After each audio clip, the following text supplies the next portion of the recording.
So, in case this goes viral or whatever and people see this video, if you don't know who I am, I'm Mort. I'm a game designer. I've been a game designer for 19 years, 11 and a half at Nintendo, 7 and a half at Riot. So, I've been doing this a while. And I've seen a lot of discourse online about Palworld and like what it means, and people being like, "Oh my god, AI and whatever," and freaking out. It's been pretty bad. And what's really disappointing is just how much misinformation is out there. I'm also, I don't know, I'm personally tired of the news cycle that is, I saw this trending tweet, let me go make a YouTube video about it, even though the trending tweet came from somebody who has no idea what they're talking about. And then that gets perpetuated. And it's just really disappointing. And so I wanted to take a second to talk about Palworld and what it means for the game industry and its success and things like that. And, you know, maybe some ways you might consider feeling and things like that. So to start off with, one of the things you have to do is, you know, those who don't study history are doomed to repeat it. And I know I'm old, I'm 40, I'm gray haired, whatever, but a lot of people maybe are younger and maybe this is their first dive into it. So let's talk about making a video game, right? Let's say it's the year, I don't know, 1991, and you're going to make a video game, right? And so the first thing you do is you're going to pick like your engine, whether that be like a console or whatever. And you're gonna pick your engine here, and you know we're gonna call it engine. Look at that big old text, and I'm gonna make it bigger here. Great, that's not big enough. Great, you got your engine. You got, you know, you're gonna make some characters, some behavior, and then you're gonna make some levels and stuff like that. And you're gonna, like, a game is a bunch of different parts, right? It's like levels, characters, behavior, enemies, stages, systems. You've got a bunch of parts into game design, maybe equipment, maybe items. It could be a bunch of various things, and a game is all of these different parts, right? And so we're just going to oversimplify it down to all of these different parts here. And again, this might be, you know, level art. It might be level design. And I'm oversimplifying here, but there's going to be a bunch of different parts. Characters, system design. Actually, let's do, before we do system design, let's say behaviors, you know, enemy, AI, blah, blah, blah. Well, let's do some systems design. And then maybe we do some like progression and some menus and things like that. And there you go. You got a video game. You worked on all these, right? And all of these are done by different people. Back in the day, maybe a team of like 8 or 10 could put it all together. Nowadays, if you want to go something big, like, I don't know, God of War Ragnarok, it gets a lot nuttier, right? And so all of these might have different employees working on different parts and things like that. Now, again, let's say it's 1991, and you've made a cool new game for the Super Nintendo called Street Fighter 2. You did it. You made Street Fighter 2. You released the game to the world. People are Hadoukening. It takes the world by storm. Good job. You made a video game. That's great, right? Well, the challenge here is like, cool, you've made a video game. What happens next? Well, your game sells millions, and what happens immediately? Everyone goes, I want some of that money. I'm going to do that too. And they make another fighting game. And for those of you that weren't around in like the 1990s, what happened was you ended up with stuff like this. And this is just an article titled 15 90s Street Fighter 2 ripoffs. Yes, 15. And there were more than 15, right? We got some body blows and some power moves and fighting spirit. Clearly inspired by fighting games. And some of you might be thinking, well, that's terrible. It's actually not. It's okay, right? Being inspired by another game is totally fine. As long as, and this is the important part, when you're making your own game called Power Spirit, you have to do all this work still. You got to pick your engine, do your level art, do your level design, do your characters. You might go, my character's name is Bayou and Jen, and they shoot Badookins. You know, if you're not, might not be the most imaginative, but you still had to kind of do the work yourself. And the reason that's okay is because innovation can happen if you're like willing to do it, right? Because something that does matter is all that matters is the end game is good. If the end game is good, that is what consumers care about, right?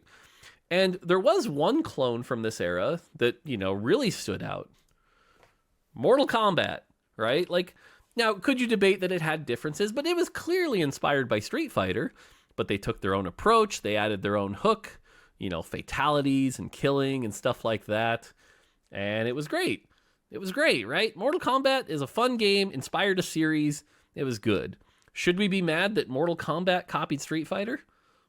Obviously not. Obviously not, right? Like, that's a good thing. Totally fine. I know there's this game called League of Legends that was inspired by, Dota. So it happens, right? This is happening all the time in the industry. All the time is that someone releases a game. Other people are like, that game was popular, I want the money, and they make their own spin. And what matters is if you make a quality version, players will enjoy it, right? What matters is you did the work and you built the game. Now, second part here is building a game is a lot of work. It's continued to be a lot of work. It's a lot of work. Should you have to do this every time you make a new game? Because man, imagine like you just shipped God of War, you've got all this stuff, and now you have to start over? That sounds terrible. There are times where you can take shortcuts, and shortcuts are good. Let's talk about this game. I think this is a great game. Ocarina of Time, right? Ocarina of Time, such a good game. We got to play it. It was good. Life is good. No problem. Now, they just finished Ocarina of Time. What do? Do they start over, brand new engine? No, of course not. Instead, what they do is they take that engine, they rearrange some pieces. If we go back to our little diagram, maybe we get some new levels, some new level art, but we keep the characters, we keep some of the behaviors, maybe some new systems design, a new progression, keep the same menu, keep the same engine. We shortcutted a lot of the work. And that's a good thing, right? It is, because we get Majora's Mask. Sweet. We get another game. That's great. Game devs should be taking these shortcuts, right? So that they can make more games to the products and make really cool games. And again, as long as the game is good, no problem. No problem. Elden Ring. Elden Ring's another great example of this, right? Like, did Elden Ring get started from scratch? No, of course not. Because they had a lot of work and learnings from Bloodborne. And they had a lot of work and learnings from Dark Souls, right? Everything is sort of a level up, a learning, things like that. It's also why you often see a lot of game devs kind of make the same games over and over, like the same type, is because they have all their learnings. They don't have to start this process over every single time, right? Having some of those shortcuts to help speed up game development, that's a good thing, right? Imagine trying to jump into a different space. That's hard, right? So anything you can do to speed this up, this is a good thing. Also, for those who don't know, I'm the TFT lead designer, and there was this game called League of Legends, and we took the engine, we took a couple shortcuts because we had some of the character designs done and things like that, and guess what? We made Teamfight Tactics. Cool. All of this is a good thing, right? Because all that matters at the end of the day is players are looking for good games, and you got to make good games. Development can be hard, and anything you can do to speed up that process to get more good games out there, usually a good thing. But, and here's where it gets a little tricky. There has been this concept because, again, what matters in the industry for a lot of devs, not all, but a lot, is you go where the money is, right? The second anything is popular, guess what? There are going to be clones, there are going to be copies, like we talked about with the Street Fighter. And again, as long as you're making your own, totally fine. I get it. There's been a common strategy called reskins. A very common thing is like someone will, especially as things have gotten a little easier to develop with engines, where you release a game, say on mobile, like maybe you have a hero collector on mobile. You release it, it doesn't do well. You take it, you keep all the same stuff, the progression, the enemy AI, the behaviors, the menus, the engine, the level art, and like maybe you change a character, and that's it. And then you release it again. And you see if that does well. And you do this over and over and over in the mobile space. It's very common to see if you can be the one to get players' eyes and get that money. Because again, it circumvents 90% of the work to do that. And it's a very common thing. How common is it? Well, if you go to Fiverr, I could pay $55 for somebody to reskin a game for me. I mean, it's a little gross. It's a little gross if that's all the effort you're willing to put in. But at the end of the day, what does matter is the end product, right? And so you're probably not going to get a high quality end product with a $55 reskin, but there are shortcuts. Now, this is kind of a quick history lesson, so you might be going, what does all of this have to do with Palworld? Okay.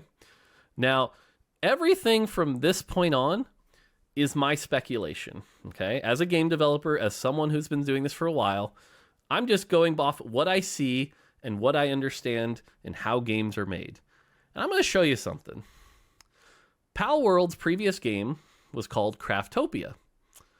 And I don't know about you guys, but this is the start of Craftopia. And I'm going to make this big for you. And this is how the game starts. You walk up these stairs. Some long stairs. No big deal. And when you reach the top of the stairs, this happens. Okay, what? I don't know why this went back. Here we go. This happens. You turn, you look at the character, you look at a vista. Huh, and the title appears. Huh. This is interesting. It's pretty similar. And then, oh look, there's a tent over there. Cool. Now, the reason I bring this up is because, again, if we go back to clones and you're doing all the work yourself, that makes sense. And if I said, hey, Mort, go make a game and copy Breath of the Wild, but you're doing it from scratch. To get that exact same vista, that exact same layout, that's actually pretty hard to do from scratch. But if you have the source and you're reskinning, it's pretty damn easy. And what I'll say is, that looked pretty damn easy. So that's a little gross, you know? And so the fact that they can basically go, hey, thank you, you know, Nintendo or whoever for this. This is mine now. And I'm going to make some stuff on top of it. That's a little weird. That's a little weird. But here's the important thing. What I will say is, even if they did that, right? Let's say I'm right for a second and they're like, yoink, this is mine now. The stuff they did on top of it is really good. It's really, really good, right? A game where you can run around and pick up a Firefox and shoot it as a flamethrower. It's fun. The fact that you can take your pals and like chop them up and capture humans and Pokeballs, it's fun. Palworld is a good game. The end result is a great game. It is. It's good. So if anyone's like, oh, is Palworld a bad game? No, it's really good. All the work they did in this section here, thumbs up. Just grade A, awesome work. All I'm saying is this part here, pretty sketch. And here's the crazy thing. Let's say again, maybe I'm right, maybe I'm wrong, I don't know. But let's say I'm right. What happens is we see Palworld's success. And again, game devs go where the money is. This will become the action. This will become the norm. So this will become, hey, you know what the easiest way to make games is? It's don't do all this. It's find something else, take its section, and add a little on top. And that's what we're going to get a lot of. And I know there's a certain bald streamer that like had some really strong feelings about it. But I also know this bald streamer really didn't like back in the day where there was a $25 horse. And that $25 horse kind of snowballed into some pretty interesting parts of our industry, didn't it? So I'm just saying, be really careful when you're like, this is what I want, because the snowball might not be the best thing. If we're going to reward people just going, yoink, I don't know, that scares the crap out of me. So that's it. And the thing is, I know there's one other component of this, which everyone's going to talk about, which is AI, right? Like using AI to cheat some of this. And the reality is AI is a tool. AI is a tool that can be used poorly and it can be used well. There are going to be ways to do it right, ways to do it wrong. But really, all of it comes back to if you take somebody else's work, that's where it gets a little gross, right? Because the people who did that work are incentivized to do that work for the rewards. If there are no longer rewards, you're not really incentivized to do this anymore. And so what you could end up with is a lot less interesting games in the future. So that's kind of my quick spiel. But yeah, as far as evidence goes, there are things like this that really bother me here. Noise blast here for a second, but bear with me. Okay. Let me rewind a second. Yeah. Of course it's gone. Anyway, the sound when you find a new area is basically the same sound as you find a new area here. It's like the exact same sound. And again, stuff like that, really scary. So there you go. I don't know. Making games, cool. Inspired by other games, cool. But in my opinion, you got to do the work yourself. That's the important part to me. And TLDR, Palworld's a pretty good game, but I don't know, man. So there you go.